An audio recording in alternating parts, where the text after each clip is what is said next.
Je vois que Mercure rétrograde est en train d'un peu de se calmer, tout ça, même si elle est toujours présente. Mais cette semaine, je pense que au niveau de ses effets, ça va se tasser et je pense que tu vas comprendre ce qui va se passer.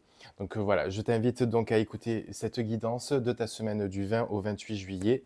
On démarre de suite. Donc, comme je disais, j'ai l'impression sur cette semaine, il y a une énergie un petit peu de désamorçage, une vérité intérieure qui essaye de remonter. Quelque chose qui a pu être tendu, confus et agité, voire même conflictuel, commence à perdre un petit peu de sa force. Donc, on peut remarquer qu'il y a une baisse de pression, de relâchement, une envie de ne plus nourrir les luttes. Mais attention, ce calme apparent peut cacher une zone floue. Tout n'est pas encore clair. Certaines personnes peuvent éviter de te parler de ce qu'elles ressentent. Ou toi-même, tu peux ressentir une certaine vérité que tu ne souhaites pas divulguer. Donc cette semaine, il peut y avoir donc moins d'affrontements, moins de rapports de force, moins de fights, moins de disputes visibles. Mais pourtant, ça montre qu'il y a des choses qui n'ont pas encore été totalement réglées. Mais ne confonds pas la paix avec le silence forcé. En d'autres termes, ne fuis pas en fait ce que tu dois dire, ce que tu dois exprimer et ce que tu ressens. Parce qu'il ne s'agit pas de gagner, de convaincre, d'avoir un rapport de force de qui a tort, qui a raison. Il s'agit plutôt de reconnaître ce qui te fatigue, ce qui te disperse ou ce qui crée justement de la rivalité et de la comparaison. Tu pourras même ressentir donc cette volonté-là de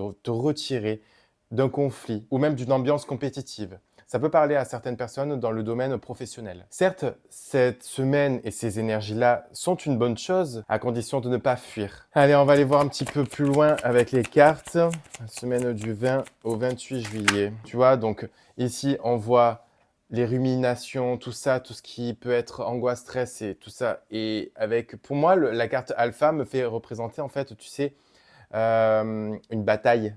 Une bataille, moi je le vois, toi tu le vois peut-être pas, mais pour moi je vois une bataille. Et là, il y a la carte de l'ordre, en fait, qui redemande en fait de remettre justement tout à plat. Il y a besoin d'y voir plus clair, de prendre des décisions bien éclairées et de faire les choses pour toi.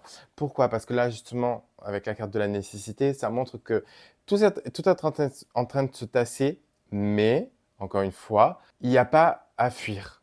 D'accord? Même si tu souhaites te retirer de conflits, de disputes, tout ça, ne fuis pas. Il ne faut pas que ça soit une fuite parce que tu dois mettre de l'ordre, même si ça te peine, si ça te pèse ou si... Voilà, il faut que ça soit juste pour toi, tout simplement.